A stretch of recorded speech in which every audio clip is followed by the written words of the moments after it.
North Korea issues U.S. threat whole world will plunge into nuclear war. North Korea's foreign ministry has issued a furious statement this weekend, saying American aggression cannot be tolerated.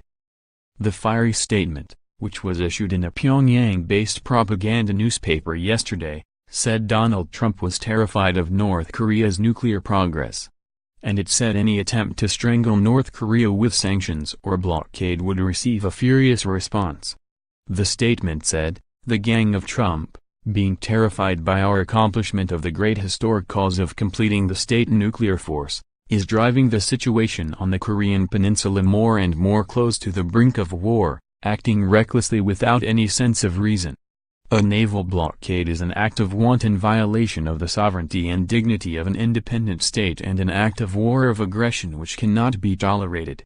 The gang of Trump is taking extremely dangerous and big step towards the nuclear war by recklessly seeking the naval blockade against our country, neglecting the strategic prestige of our country that has achieved the great historic cause of completing the state nuclear force."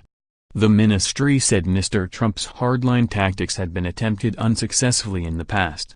It said, "The naval blockade the gang of Trump is trying to pursue is something that was already tried and ended in vain during the collective sanctions campaign against the DPRK undertaken by the Bush administration under the Signboard of Proliferation Security Initiative in the early 2000s.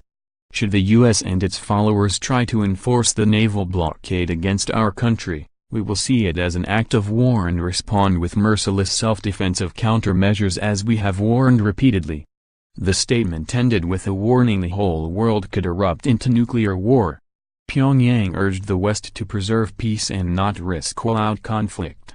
It said, "The international society should increase its vigilance on the reckless moves of the U.S. trying to ignite a nuclear war on the Korean peninsula, and if the UNSC does not wish to see the Korean peninsula and the whole world plunging into a nuclear war, it should act properly in accordance with its original mission, which is to preserve peace and security of the world."